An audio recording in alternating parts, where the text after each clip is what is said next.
For me, the launch date of Robotos, this sounds horrible, but that was the worst day of my life because of all the bugs in the smart contract and how the community reacted. And that should have been the best day of my life, you know? So how do we create a tool that like helps artists and builders through their process? So it's really the best day of their lives, where the community comes and celebrates their community, their collectors come in and get something from them because they believe in them.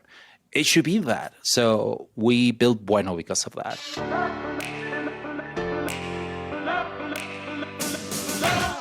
Hello everyone, GM. Welcome back to another episode of Overpriced JPEGs. I am joined today by the one and only Pablo Stanley.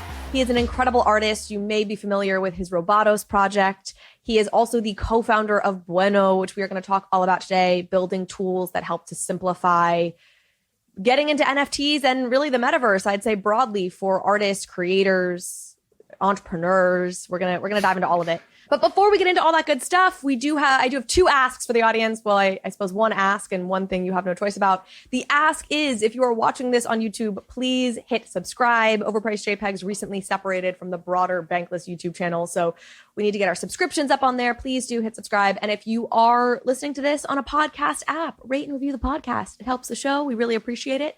And then the second thing, which is not really an ask because you have no choice, is that you're going to hear a word from our lovely, lovely sponsors. When it comes to NFTs, convenience often wins over security, despite scams being everywhere. Brands and artists have no other choice by complying with big marketplace terms and weak security because no good alternative exists, which is what prompted Ledger to fix the problems of NFTs themselves and launch Ledger Market. The Ledger Market provides an end-to-end secure NFT experience for brands, artists, and users, enabling true ownership and control over NFT assets, from minting to storing. Ledger Market secures NFT projects via Ledger Enterprise, keeping you protected from phishing attacks and scams. And the market directs users to Ledger Live, where they can transact with a contract directly, giving clear signing details instead of blind signing and praying. Don't trust, verify with clear signing from Ledger Market.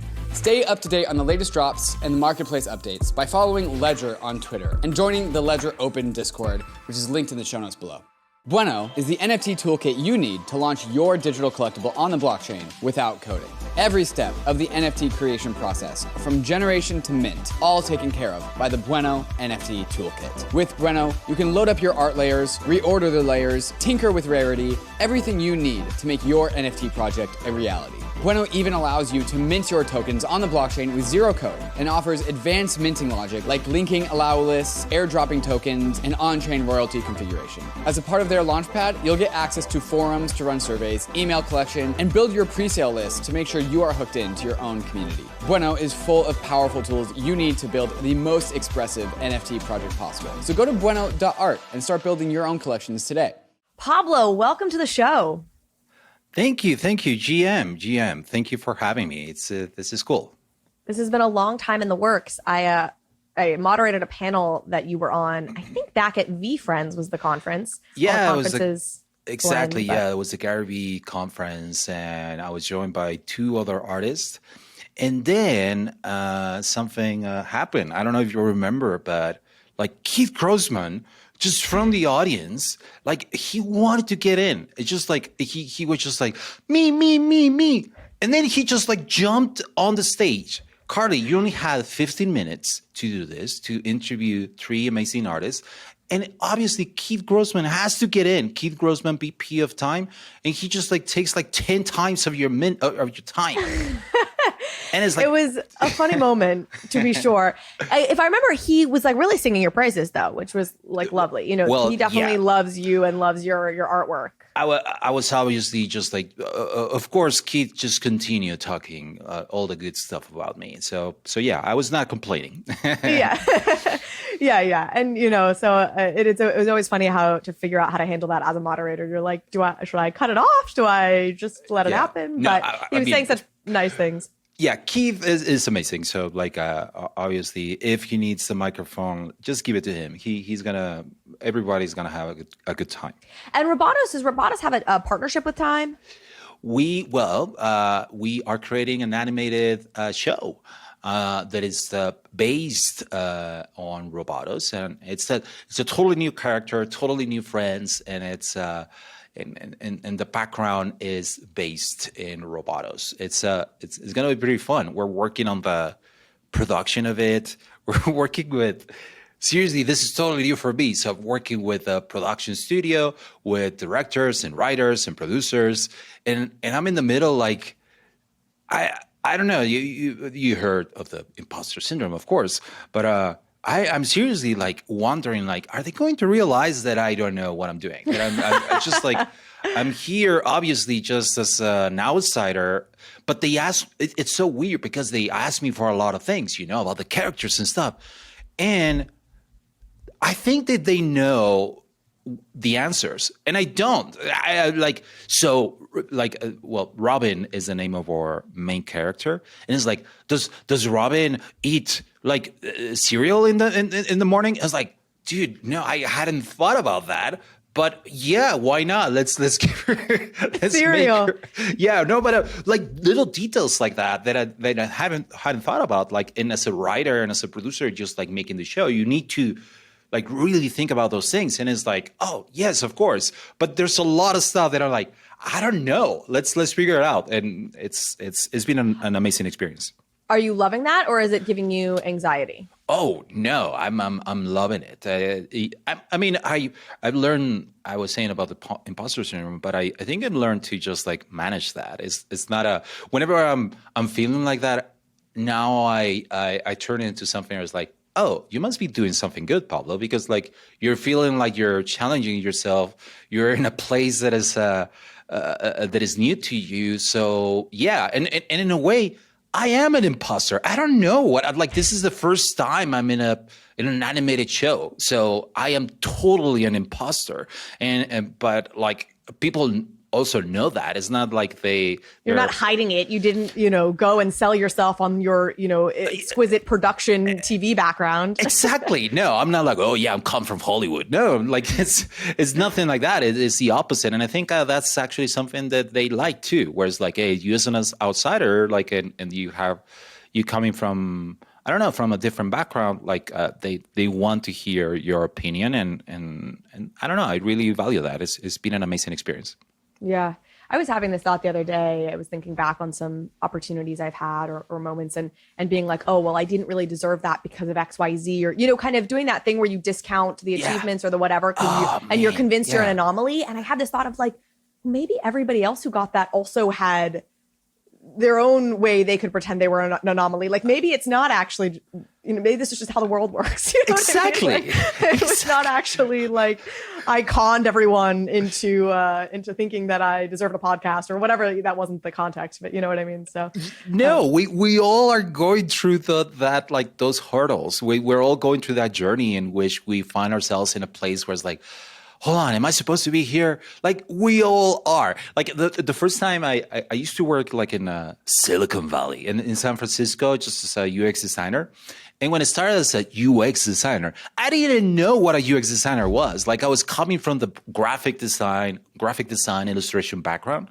And suddenly like, well, they were hiring for you as a UX designer. So I was there working on that.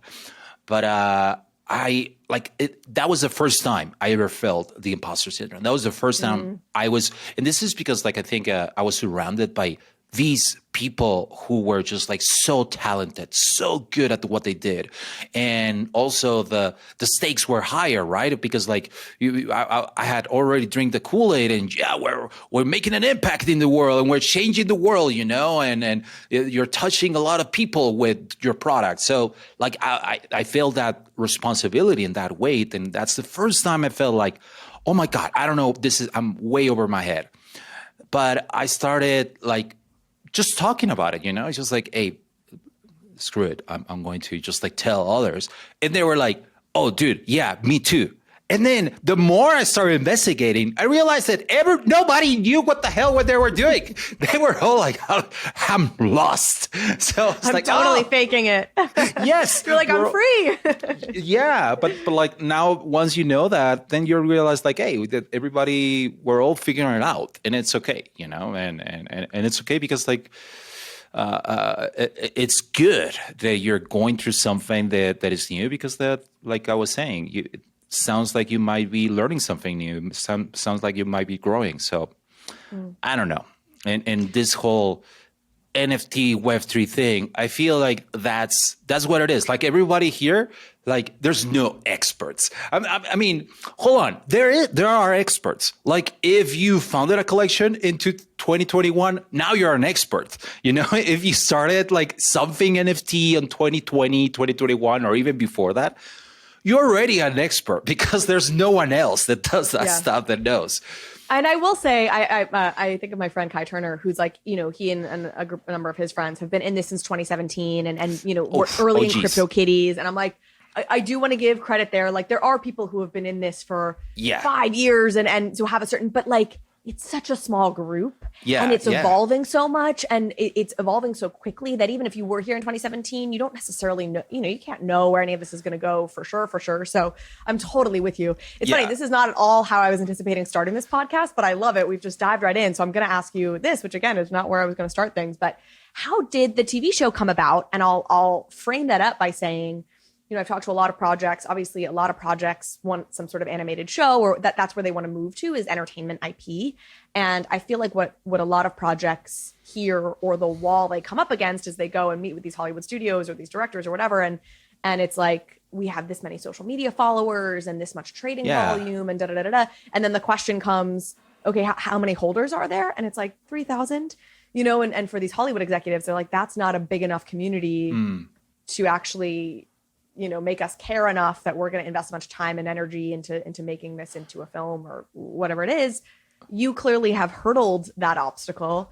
How did it come together? Yeah, so I think I'm lucky. I was right moment, right time. I would say that.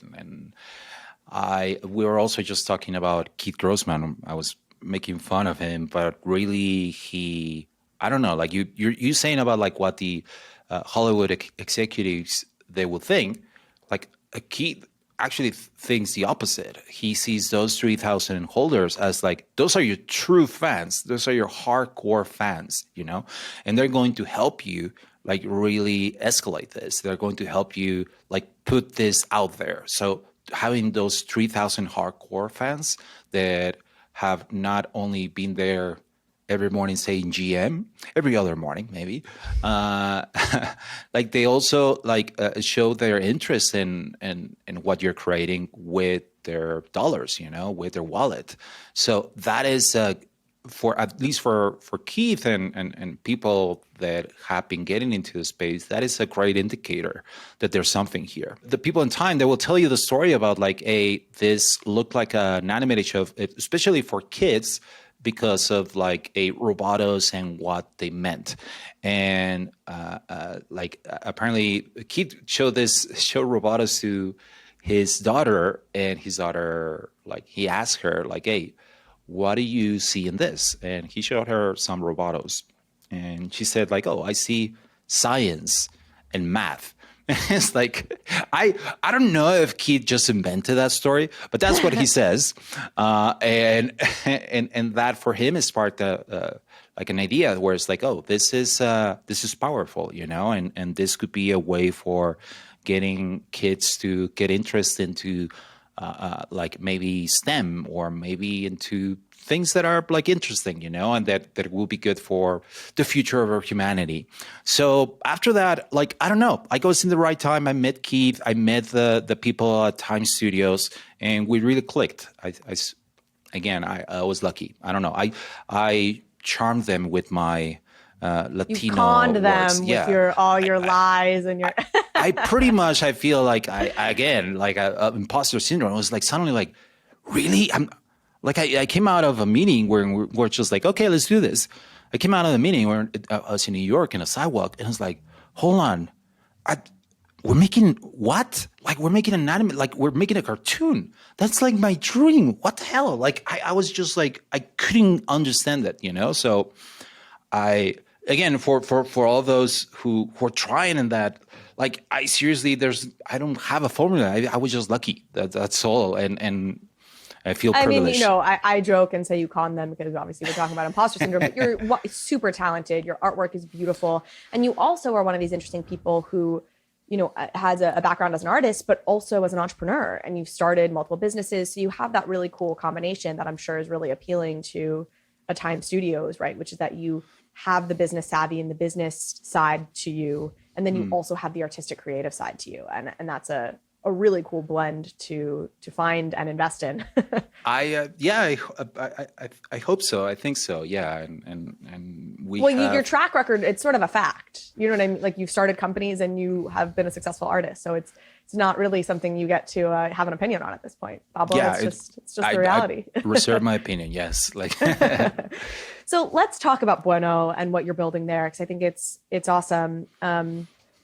I want to. Well, I'll let you. Why don't you describe what Bueno is, and then I'll give my lead into a broader question. Yeah, I'll tell you a story, and I'll tell you a story of like why even Bueno exists, and like Bueno exists like because back in 2021, last year, I got curious about like getting into NFTs. Like different friends were telling me about it, and it wasn't until like I decided to. Okay, let's create a collection. Let's get into it. And I started this collection called Robotos. So going through all that process, you're just creating the generative art, creating the smart contract, creating the community, creating all of that stuff. Like it was hard, you know. Like there were a lot of different things that I had to learn, and I had to like pretty much like build from scratch. You know, like a lot of things that were like even just like the generator for all the art. I needed something to preview the art. I wanted to see it before it went out. I didn't want just that code and an algorithm that I just input numbers to dictate what was going to go out there. You know, I wanted to preview it because like if I don't preview it as an artist, like I don't know what I get. Like it's random, but at the same time. Like I want that randomness to look good. So like even just going through that was like, oh, okay, well, it's not just the algorithm. Now let's build a gallery that just like instantly shows you like if you make a change, if you change the rarity of something, how does the gallery look? How does the collection look when you do that? Hey, what are like some traits that shouldn't combine because like they don't look that good together, you know? Like, hey, what are the things that should be more rare because like they're more valuable? All of those things, like having control of that, like pretty much we had to build a tool for that. And also just going through the smart contract, like our smart contract, like it had some bugs. Like back in 2021, I don't know if you remember, but most of the contracts had like some bugs, you know, and ours was not an exception. And like going through that experience of just like finding someone who could do the solidity job, like and do it well was also like kind of a weird experience. And well, I realized like all the different barriers and the different difficulties. And here's the thing: for someone, I would say this like me, you know, someone that is like, I consider myself capable and just like, hey, get into product, get into design, get into code, not just the art, like you were saying, right? Even for me, it was difficult. So I am like, dude, like imagine an artist trying to get into the space that is just like coming with great art, but doesn't have an engineer who is their best friend, you know, who will do all their biddings. So like, hey, what if we do this? And then the engineer, okay, Pablo, like they don't have that. They don't have an engineer that just like, hey, will do a gallery for them. They don't have an engineer that will just like, hey, do all the randomization with an easy to use interface. That's rare, you know? So I said like, you know what? Like I was lucky again to be able to build that. But even being lucky, it was hard. So how do we make this easy for everyone else? How do we make this process like creating your collection, previewing it, and making sure that it looks good, that you're going to give something to your collectors that they're going to really love. And also just deploying your smart contract without any problems. And For me, the launch date of Robotos, this sounds horrible, but that was the worst day of my life. That was the worst day of my life because of all the bugs in the smart contract and how the community reacted. I don't blame them. It's just like, hey, like some people lost money. So that was horrible experience. And that should have been the best day of my life, you know? So how do we create a tool that like helps artists and builders through their process? And when they get to launch something, so it's really the best day of their lives, where the community comes and celebrates. Their community, their collectors come in and get something from them because they believe in them. It should be that. So we built Bueno because of that, because we really want that experience for builders, for creators, and also for collectors, whereas like they know that they're going to come to a click a mint button. And that's scary too as a collector, right? It's scary because you don't know if your wallet is going to get drained, if like, hey, there's going to be a transaction failure, and then who are you going to blame? You're going to go blame the artist. Like also that stuff, like all that experience, like how do we make it just seamless for everyone? So that's why we created Bueno, and now we have our generator, which is, I have to say, it's the best out there. It's really the best. And it's the easiest to use. And here's the thing, you could also get really nerdy. Like we have seen people who make like really crazy connections with their collections. Like you can also get really nerdy, but like in an easy way to use. And just like our smart contract deployer, also really easy to create, and just like with all the different rules that you might need. Faces, like, hey, I need a different allow list. Hey, I need to change the allow list. Oh, you're already launched. Oh my God. Doesn't matter. It's okay. You can edit the allow list and add that person who like came at the last minute because they were not there on Discord. Like even though you put like 20 announcements and they did not get in the list. Okay, but you can put them even after it's launched, even after this is deployed. You have the security of like allowing your community to be late too. Like all that, having different faces, like rewarding people in different ways, and setting dates and setting like all the different things that, like, as a creator, you sometimes are even, I don't know, to wrangle it all. It's like, oh my God, there's so many details I need to think about. Yeah, no, and here's the thing: you want to do them, and if you are giving this to an engineer, like the engineer, it's a lot of work, you know. You don't want to like, hey, can we also do this? And it's like you get to a point where it's like, oh, I wanted to do that, but now I'm feeling embarrassed to ask the engineer to do that specific thing because I know they're going to be like, you know. Yeah. So like, no, and they're you gonna have be like, this control. doesn't matter, and you're like, no, but it's my artistic vision. Exactly, yeah, but that pixel, that red pixel, can you change it to blue? Like those little things. As an artist, you have control of those things, and you can decide. So I don't know. I think we created a tool that like solves that problem, and we just like keep adding things, like because the community just like keep asking for stuff. It's like, oh, that's a great idea. Let's do it. So it's been an awesome ride. So okay, but let me spell this out. So you started with, okay, I'm creating this collection, and it was hard for me on the smart contract side and on maybe the generative art side or whatever. And so you create this tool to solve that problem for artists.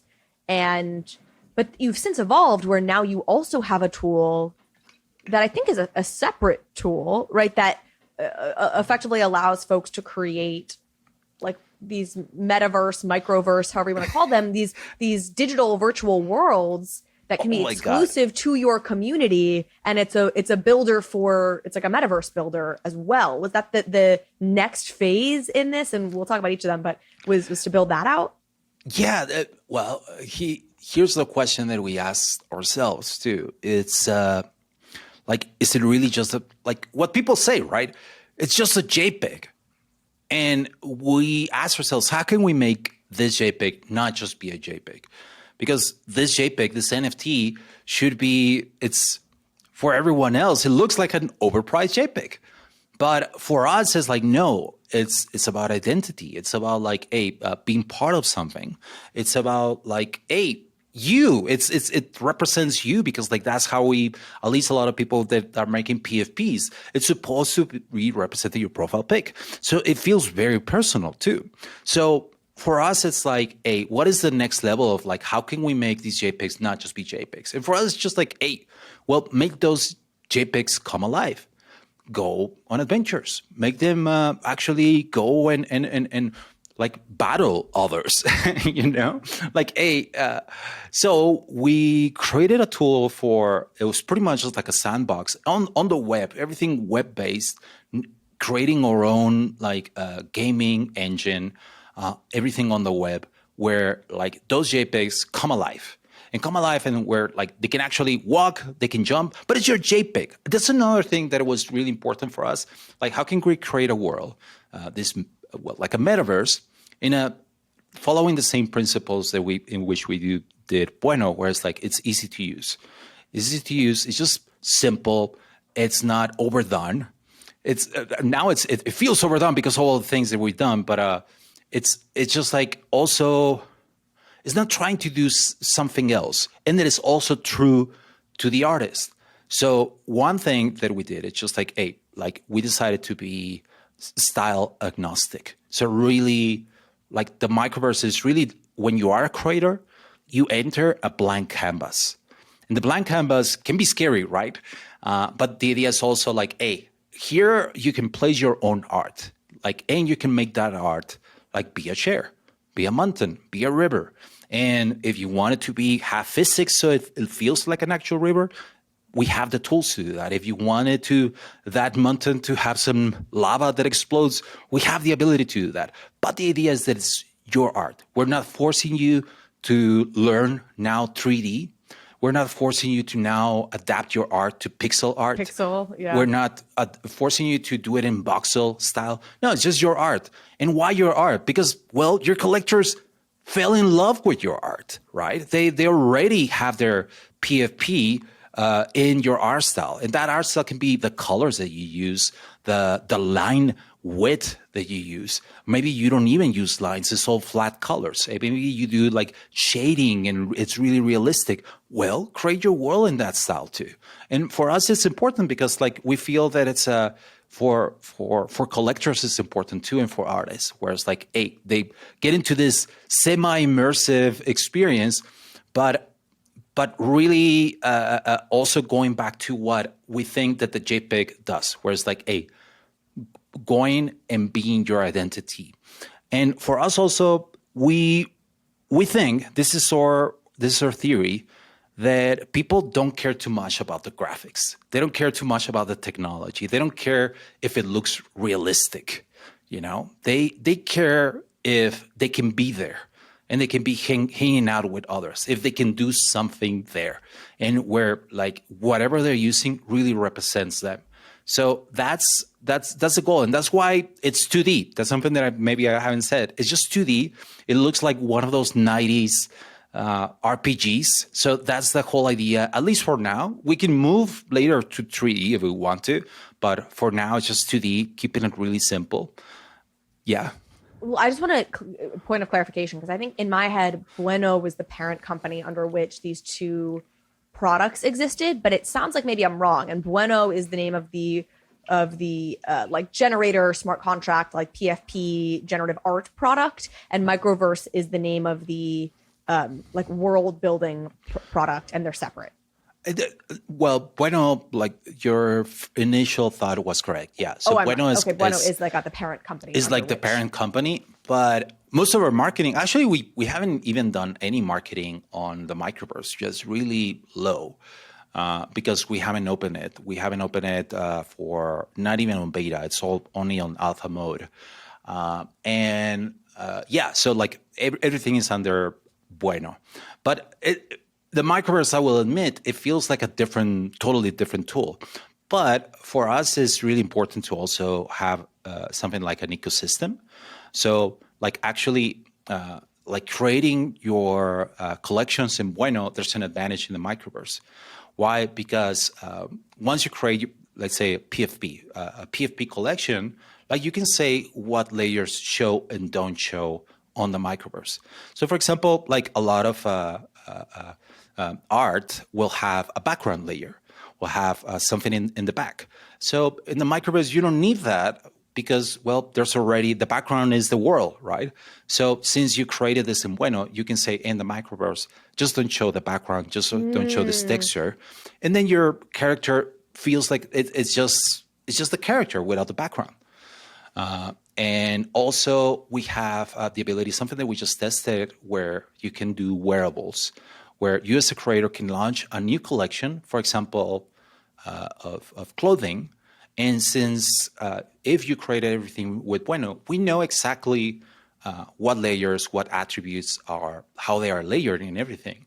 So you can say like, hey, this new collection that is the summer collection or the winter collection of wearables, then you can say from the original one, which was my original 10K PFP, let's say, the clothing layer or maybe clothing layers should be replaced with this one if the player selects NFT 1, which is my PFP, and NFT 2, which is the wearable from the winter collection. If they chose the PFP plus this one, then now your character is around because it's warm and you need to be wearing your t-shirt, you know? So like doing that kind of stuff, like we have been able to just do that because like, you can integrate the two products into one another so they feed off of each other. Exactly. I think when we spoke about this, to me, I had felt like the Microverse tool was almost like Canva for world building. And I want to talk about, so make sure I don't forget, like I want to talk about like the future opportunity in world building, because that's like a whole topic. But, you know, because I think of Canva or Figma or like these, you know, they were sort of democratizing design tools and democratizing the ability to create, you know, whatever, like marketing materials that you would need as a company, and you didn't need to use Adobe. I felt like maybe when we talked about it last time, you were like sort of on board with that metaphor and sort of not on board with that metaphor as Microverse, as like the Canva for world building. Tell me why maybe you are or are not on board with that analogy. Oh, I'm totally on board. That I don't know why I wasn't on board. No, then. I was sick and we were on the phone, so maybe I just misinterpreted. No, I'm totally on board because, let's go back to the tools that you mentioned, which is Figma and Canva. Canva is a design tool for non-designers, pretty much. Yeah. You know, because like with Canva, it makes it really easy for anyone to create something beautiful, right? And create on the web. And it's really specific about what you need. In Canva, like, they know exactly why you're there. They know you're there because you want a social media post or you want a presentation. So they're not trying to get you into print and know like points. Like if you open Illustrator, it's so scary. All the things that you need to know that you don't need, by the way. Like I just want a 600 by 800 pixel image so I can put it on Twitter. Please, why don't you do that for me? And Canva is like, it makes that flow really easy because they know, hey, this is someone that is in charge of social media, is in charge of like a marketing, and they might not be the best designers, and it's okay. As long as they have their brand assets or their image, they can do something beautiful here. So the idea there is like a usability and the ease of to creating something good is right there on Canva. Now, Figma brings something, it's a little bit like that. And actually their FigJam tool, I would say that is like that, where it's like, it tries to incorporate the other people from the team that are non-designers and just like, who want to put Post-its and stuff into a whiteboard, right? But what Figma makes really good is the collaborative live side, you know, like live, you can see what other people are doing and they can see what you're doing live. And those two things, those two values, those are the things that we incorporate in the Microverse. It's a place to create worlds that is collaborative.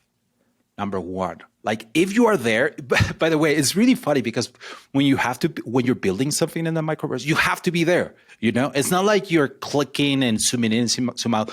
No, you go with your character and then you start building your bridge, you know? So it's really fun because it feels like a little bit like, oh, I have to walk all over there to the other side to build a bridge. Okay, I'll walk, you know? So, but also you can invite others and you can give them permission so they can build too. So you have Sibylla, you have the power to give other people in your community the power to also add stuff or create stuff or delete stuff. You can give them God mode to come in and build. Yes, exactly. Like actually, look, we have just done 3 events in the Microverse, Robotos. We have done 3 events and we use the Bueno tool and the Microverse tool to create different things. Like we had one for like, hey, when we opened Robopolis, and then we had one for 1 year anniversary. When we opened Robopolis, we showed the city and everything. Everyone was walking around and entering the buildings and stuff. But then, like, I don't know, like 3 weeks later, oh my God, 1 year anniversary. We should decorate the city celebrating this. So we actually, as a team, like put balloons and we put party celebration stuff everywhere around the city. But like as one person doing that, that would be crazy. So we just did it really easy for the team to do that. So like, just like one day, really easy. Here's the balloon. Like, and here are balloons, here's decorations, here's confetti, here's cakes, here's gifts. Go around the city and just like put them everywhere. You know, so like as a team, we were able live, just like changing the world, like going and putting decorations. Now, the thing is, next day, oh, we have to clean up. I was going to say. Yeah. So next day, okay, let's go clean up. And everyone, we're walking around, just cleaning up, deleting all the balloons. And everyone's like, oh, but the balloons look so good. No, we have to clean it up. So we're cleaning up the city. And that, like, when we did that, I was like, oh my God, this is crazy. We just did as a team, like a party in a city. We cleaned it up. And we did it really easily. People came and they had a good time and everything was live. We could see exactly what everyone was doing. And then we just had a Halloween event too. The same. We just put spooky stuff everywhere. And now we're cleaning it up. We haven't cleaned it up. I think we got lazy, but in one day we can clean it up. So now we're going to do the holiday stuff and all that stuff. So it's like, oh man, like, imagine having to do that if this wasn't live, if it like builders weren't having the ability to, number one, like people who are in the team or who are in the community who are not designers. How do you give them the ability to contribute to this world design tool without being fearful that they're going to break something or they're going to do something wrong? You have to build a tool that is really intuitive and that allows them to, if they make a mistake, go back. You know, that's one. It's so interesting. I apologize, I cut you off. Yeah, no.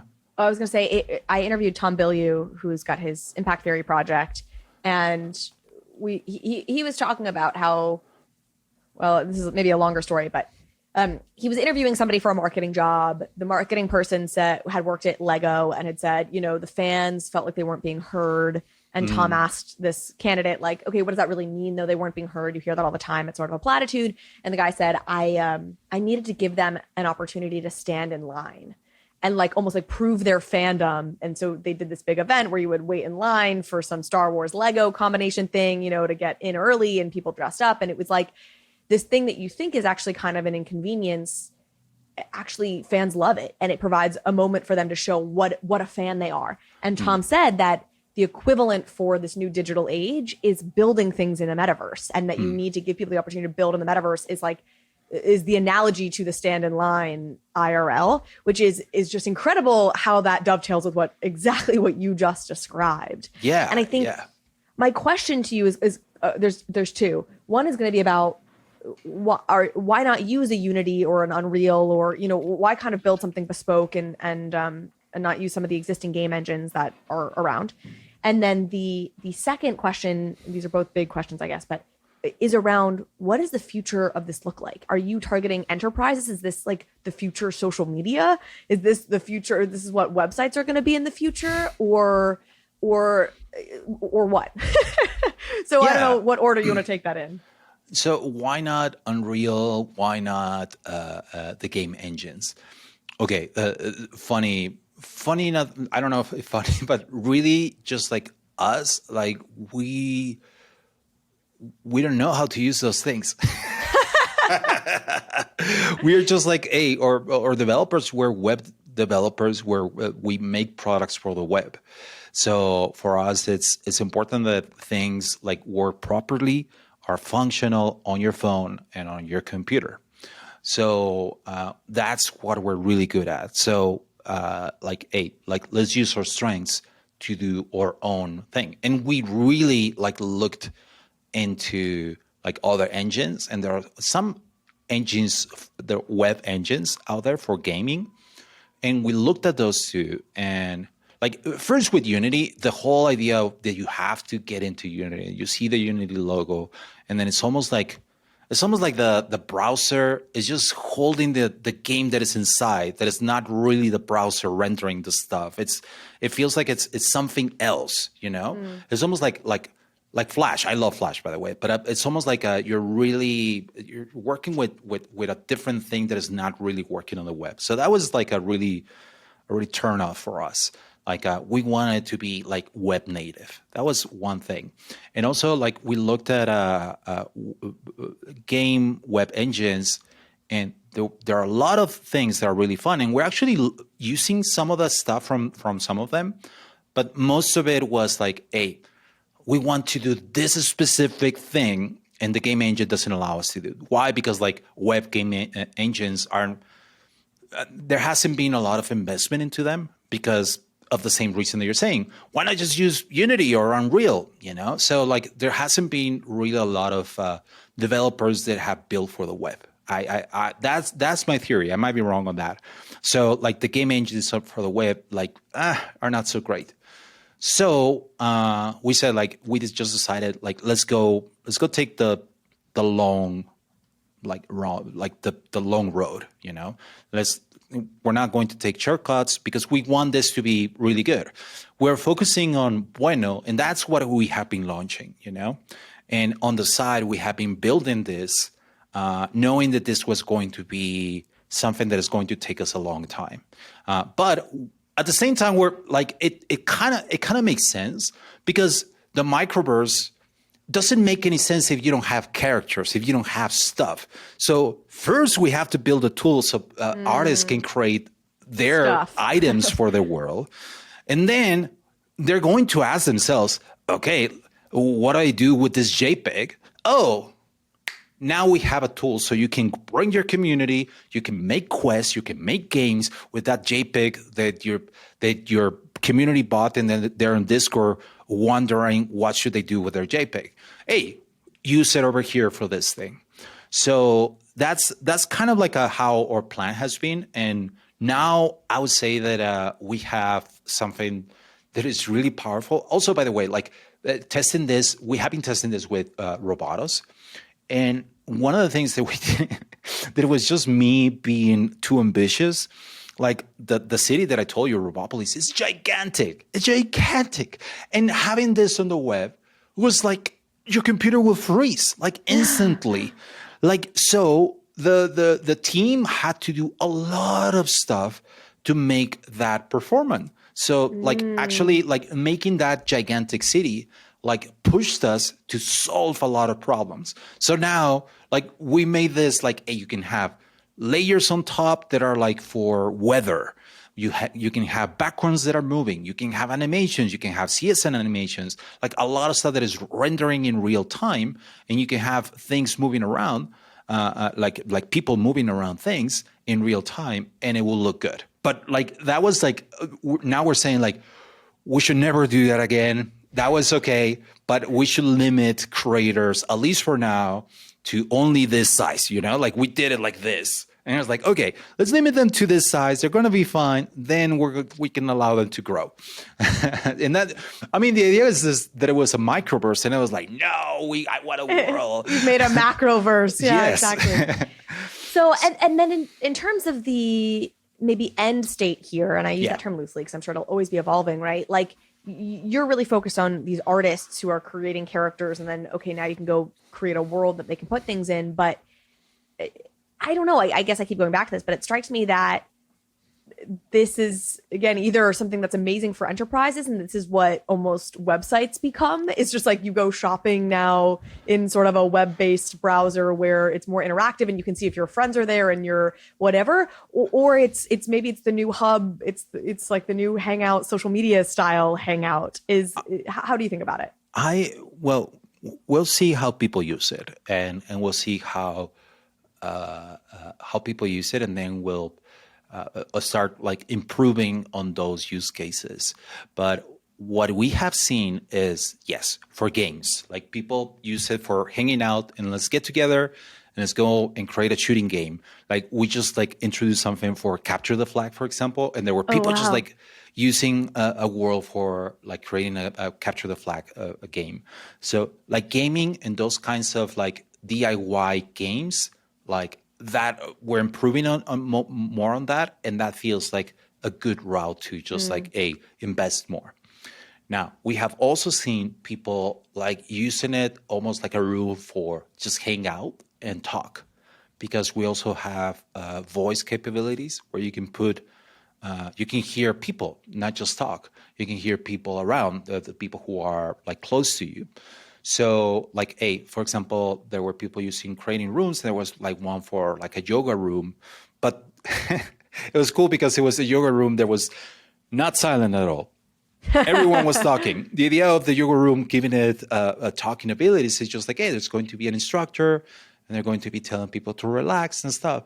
And then people started using it to just hang out and talk, you know? So it's like, oh, okay, well, people, that seems like what they want, you know. They want a place where hang out and jump around and do little things, and where they're just like really chilling, you know. So that can be one. Another thing is that like we have seen people where they create their own little rooms to be a representation of themselves, you know. So like kind of what you were saying, like the website, you know, and I see it and I'm like, dude, this is MySpace, you know, like this is and we're actually like looking at introducing some of the features that MySpace had, where it's like, your top 8, or was it top 8 or top 10? Top 10? Your top 10 friends, you know, and you can see it. And remember like that you would create that, I don't know how old you are. Like I was not allowed to have MySpace. I was too young and my parents were strict about it, but I had friends who had MySpace. So I was a little bit of that era. So I don't know if you got to live some of the drama from MySpace. Mm-hmm. Oh, I know there was like top friends drama. Exactly. Like, hey, you removed me from your top friends. I'm not your top friend anymore. Or like, hey, I used to be number 1. What's going on? You know, there used to be that kind of stuff. Yeah. It was kind of cool. And also MySpace, like they had like a template, you know, it's like a ugly blue-gray template. But they also gave you the ability to just like, hey, insert CSS, insert HTML. And if you are curious enough, you're going to have a MySpace that looks crazy. You know, so like here, the idea is that, hey, it's really like I was telling you, is there are some things that allow you to just use like prefabricated stuff, just make it really easy, right? But also there's a freedom for you to just go wild. And we have seen people just create their little spaces that you enter, and it feels like, oh, you're entering into someone else's space, you know, because like they created it and it represents them. It even feels like you're entering their home, you know. Oh my God, hold on, what's going on? So like, I think that those 3 are possibility, where it's just like a social gathering, a gaming, which is like a kind of like social gathering, but also like a people using it as a way to express themselves. We'll see, you know, like we're opening it up soonish. We're thinking of opening betas maybe in December, and just like in January to see what people do, and then maybe next year that's we're going to start pushing that a lot. COINSHIFT is a leading treasury management and infrastructure platform for DAOs and crypto businesses that need to manage their treasury operations. Every crypto org needs to manage its treasury, and COINSHIFT offers a simple, flexible, and efficient multi-chain treasury management platform built on top of the highly secure Gnosis Safe. With COINSHIFT, your organization can go from primitive single-chain treasury management to expressive, flexible, and multi-chain treasury features, such as global user management, global contacts, proposal management, and many other features that can be shared across an entire organization, allowing users to save time and reduce operational burdens and gas costs. COINSHIFT even has data tools like account reporting across the 7 chains on which it operates. Used by industry powerhouses such as Uniswap Grants, Balancer, Consensus, and Masari, COINSHIFT is speeding up the coordination and efficiency of the organizations that use it. You have to keep up with the frontier, and COINSHIFT makes that easy. So sign up at coinshift.xyz/bankless. We're all bullish on NFTs, but gaining exposure to NFTs as a whole is difficult. How are you supposed to gain broad, generic exposure to an industry that's designed to be unique and non-fungible? CRYPTEX has the answer. CRYPTEX Finance produces synthetic tokens that lets you get exposure to areas of crypto that you otherwise couldn't. Their first product, TCAP, provides broad exposure to the total crypto market cap of all crypto assets. And their second product, JPEGs, gives you the ability to get exposure to the entire NFT market. It's the first real NFT index token, so you don't have to go hunting for rares or finding under the radar opportunities. You just need to own some JPEGs, because JPEGs tracks all NFT collections with real-time exposure. This is a first-of-a-kind product from CRYPTEX, who has worked in close collaboration with Chainlink for months to ensure accurate price feeds for true exposure. Live minting and trading of JPEGs will open at the end of Q4, so make sure you stay up to date with CRYPTEX Finance by joining their Discord, Telegram, or following them on Twitter. So I think I'm curious if, as people are listening to this and wrapping their head around it, they conjure an image of Roblox a little bit, because that's obviously, I feel like, the best known place where people go and build their own world and express their creativity. So it strikes me that the two of the big differences here, and I want your reaction to this, is A, the style agnostic piece, right? This is more about the blank canvas that artists put their own style onto, as opposed to world building within a very specific style that does not deviate. And the second is you're building a closed ecosystem to the extent that you want it to be closed. So I think my understanding in Roblox is like, I can go visit your amusement park or whatever. Like, it's just this all open thing. It's a closed ecosystem in and of itself, right? But what you're building is, I can go as an artist, create my own style, create a room, and then if I want to, I can put a portal over to another Bueno world. So I can open it up and become neighbors with these other worlds, or I can leave it and keep it just my own little insular world that only people I invite into can come to. Is that right? That is like actually one of the things that we're also seeing, and we're building. We have portals, but we want to. I don't know what we're calling it, but it's more of a, if a link to you, there's a link to me too. You know, like it's got to be two doors. The web used to be like, yeah, exactly. Like if you close the door over there, then mine is going to get closed too. But as long as we keep it open, then we have a world that is just like always connected, right? So we're building that feature, but you can just like manually do it, just creating 2 portals, right? But it is, by default, it's open. By default, you can visit any of the worlds, and you can create a portal to any of the worlds. That's the default. But like builders have the ability to put stops, and those stops and logs can be token based. So you can say like, only from this contract, only toy boogers can enter this world, or only, not even that, like only toy boogers can do this interaction. Like everything is token gated. So cool. Item gated, and also even experience gated. Well, and that's increasingly, I think, such a cool thesis about NFTs, is just they are going to allow people, brands, creators, whatever, to curate unique experiences for their fans. Yeah. And I think I'm growing increasingly convinced that's really just the heart of what this technology is about, is like, we're trying to open a new portal in and of ourselves, you know, that itself, the NFT being the portal of this relationship between creator and fan, and allowing the creator or the brand to really curate experiences for that fan to help solidify that relationship. So that's really cool. Yeah. It's just like when you give the tools to the people and you explain to them what the tools do, then you get surprised at what they do with them. You know, it's always fun to see suddenly, like when you when you build design tools, you build them for specific contests or use cases, but you forget that people are way too creative and they have their own influences, they have their own cultural backgrounds and their own crazy ideas. And they will see their tool and they will see an opportunity to express those things. And it's really fun to just like see people who use your tool to do something totally different and unexpected. And I don't know, that like when I see that, it just like really makes my heart feel warm and fuzzy inside, you know, and it makes me just keep going, you know, and keep building those little things that will allow people to just connect and express themselves. I want to shift gears here for a minute and we might circle back, but I want to make sure we talk about, you have a new project launching, Humankind. Please tell us about this.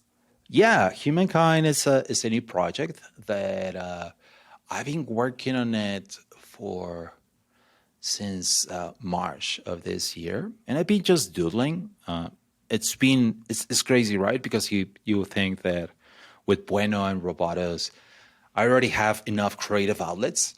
Well, I need another one. I need a creative outlet from my creative outlet. I'm really fortunate to be working on Bueno and Robotos, but at the same time, I was like, dude, I just want to do something else too. You know, it's crazy that sometimes you just investigate something different. So like I started doodling like these black and white characters and world, and just also just like finding myself just like exploring a different style. So that's how it started. And suddenly like I had following. I had people really interested in what I was doing. And I realized like, hey, you know what? There might be something here that people could just like, I don't know, become to something else, something bigger. So like for the last month and a half, I just started a team, started setting a mission to this, and also like building a website and all that stuff, like building a community really slowly with a close community, just like one by one, inviting people. It has been really amazing because that has allowed me and the team to just really meet the people who are joining the community and just like learn more about them and why they will be interested in it. So like it's been kind of the opposite of like, I suppose like other collections or NFT projects have been, where it's like I've been taking my time, you know, and more than anything also because I have other projects too.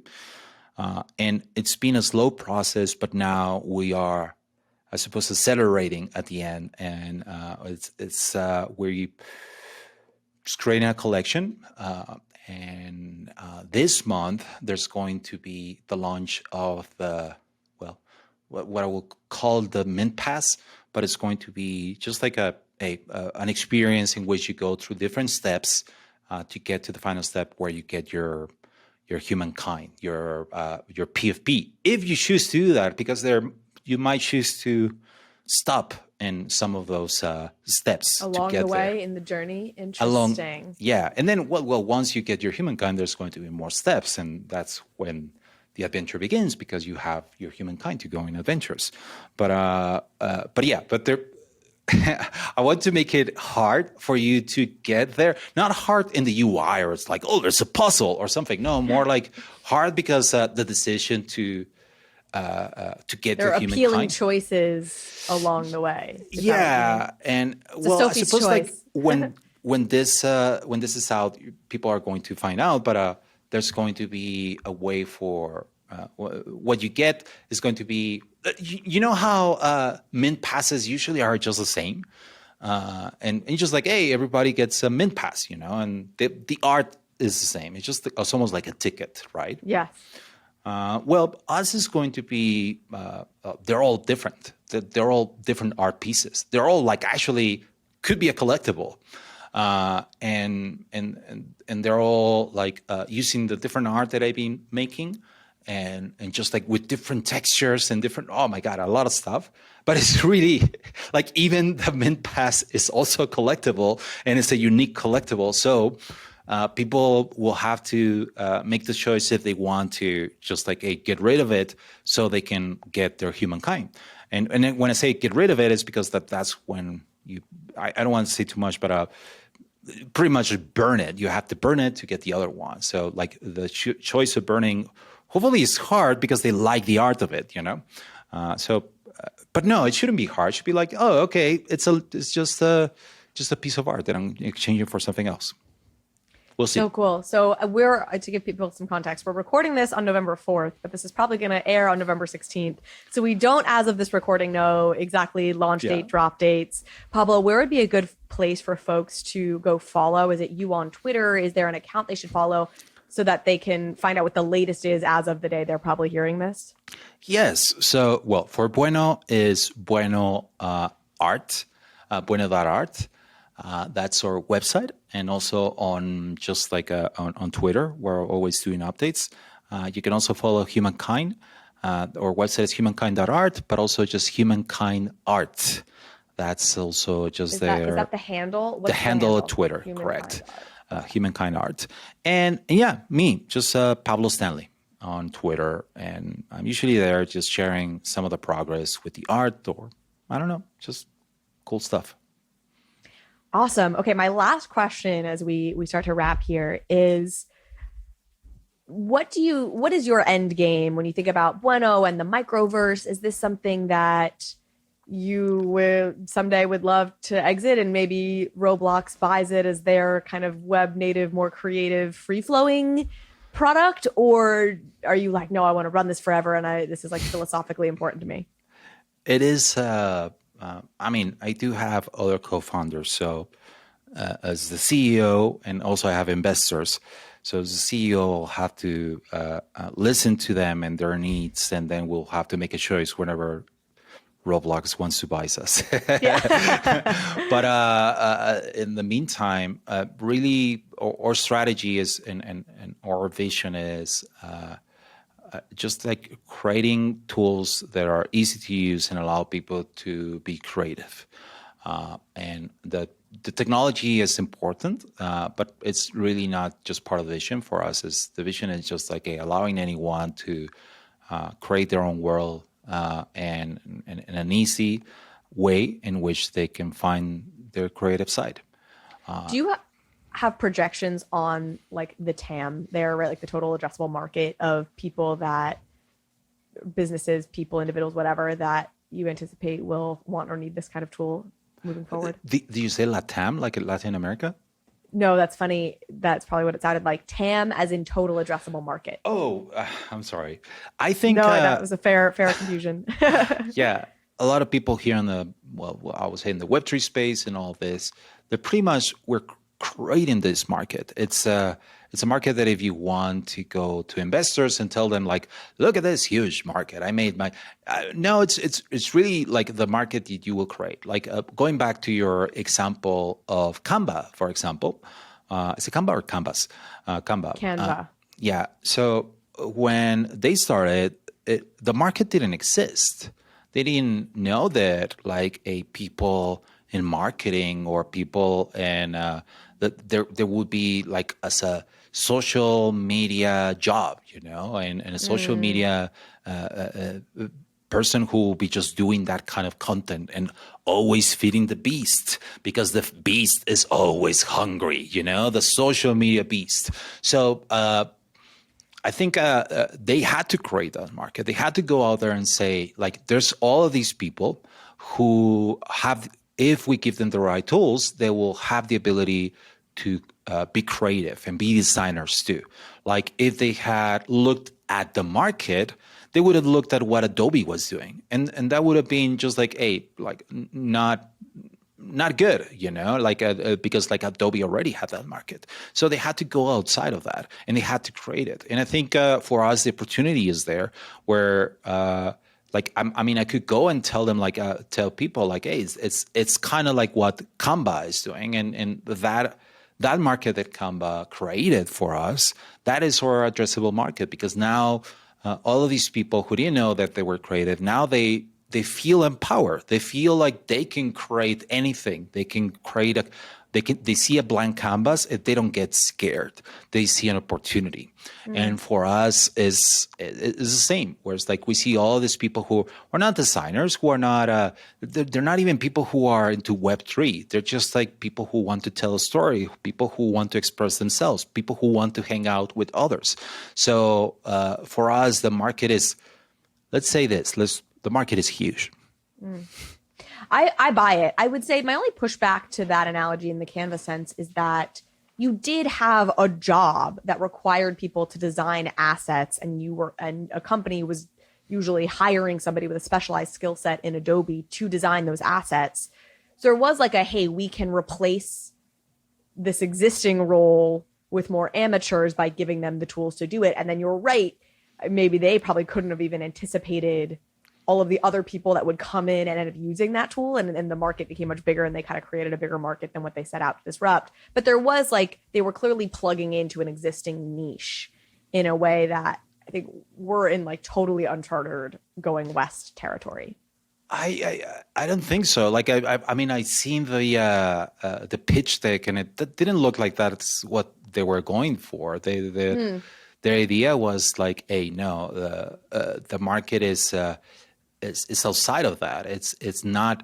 It's actually what they wanted to do is replace. Well, yeah, if that's what you're trying to say, where it's hey, replace that person, replace that specialist, and actually say hey, anyone else can contribute to these kinds of things. Then suddenly they created their own specialists too. Whereas hey, there's the people who just really know how to use Canva, and now you will see people who actually put it in their resume. Oh yeah, that's a huge skill. It's if you can effectively navigate it. But the idea of Canva was it's a tool that makes it easy for anyone else, and I don't know. Maybe I'm wrong on that, and maybe it was really a surprise for Canva, and maybe they're not the geniuses that I think they are. I think they're clearly geniuses. I guess it's the distinction being they were trying to replace, at least in the smallest scope sense, they were replacing something existing. And I haven't ported over, and this is true for so many areas of Web3, what's being replaced here. Well, you could see that all the public spaces, all the office is being replaced. The public space where you will meet your friends, the office where you will meet your coworkers, the place where you would meet with others, and you will play a game, and you will play soccer, and you will play. You will talk about, I don't know, the weather, because you don't know what else to talk about.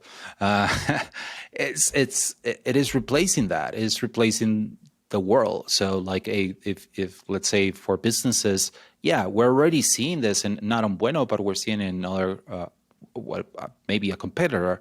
I don't remember the name, but they create office spaces like this. I mean, Meta, clearly that's what they're showing that off. That's clearly what they're gunning for. So it is more about replacing an environment and situations. I don't know if it's replacing a skill or a person. I mean, I could say that maybe the social media manager could be the one that is now doing this kind of stuff too, and older people who I don't know were into architecture and then suddenly oh, now I can do this. They study architecture and they didn't find a job in architecture. Build my virtual homes now. Yeah. Yes. So I think the market is not so much on a skill or on a person, but more on the things that are changing now. With the pandemic, that taught us that people can work from home and can connect with others from home, and but they also need different places to hang out and different things to allow them to express themselves, because there's also this, maybe you're really productive from home, but you also feel desolate and you feel lonely and you feel like you're not connecting with anyone. So I think these kinds of tools will allow to hopefully that change too. I mean, that's the whole, I suppose, the promise of the metaverse, where we get connected and we can be whatever we want and go anywhere we want and express ourselves however we want. not being limited by the physical world. I think, I mean, this is just like a small step into that direction. I think we don't see ourselves as like the tool, at least this version, as the tool that is going to be used. Maybe I'm wrong. 40 years from now, this is really for us. It's just like an initial step into that. But before putting the goggles and just like being really submerged into it, like, hey, why not just like one small step in which we start like, hey, we can still hang out, but we're still in this world, So yeah, I think if you're asking me, how are you gonna make money, Pablo? I think there's an opportunity for with people who are creating communities, people who want to be creative, and also, yeah, there might be an opportunity also with companies and just enterprise too. But we haven't. Maybe I'm wrong on this, but I seen that for some tools to get into enterprise, first they have to get in the hands of the employees, and if it is bottoms up, it's usually more impactful instead of like Stickier, coming. Yeah. Whereas like let's give an example. For example, Slack. There used to be a tool called HipChat before that, and that was like what was imposed by companies. Like this is a part of our, I don't know, like a bundle of something. So everybody use HipChat, but people started using Slack because they were part of a community somewhere else, or they were like talking with their friends through it or something, or they heard about it and they realized that it's really cool. So like suddenly like a lot of companies are starting switching to Slack because people wanted to be on Slack. And if people want to be there, well, like let's keep people there, and they're going to be happy there, and they're going to be productive. So I think you first have to get people onboarded and people loving the product and people really liking that. And then it's an easy sell for a company because like, hey, you can also create your own rules and your own space, and people already love the tool, and they're going to have happy employees like using your tool. So first, we're focusing on the user experience, and maybe we'll see what happens on enterprise. I love it. Pablo, thank you so much for joining. I really appreciate you hopping on here. Everyone should go check out your work. I'm so excited to see Humankind. And until next time. Thank you. Thank you, Carly.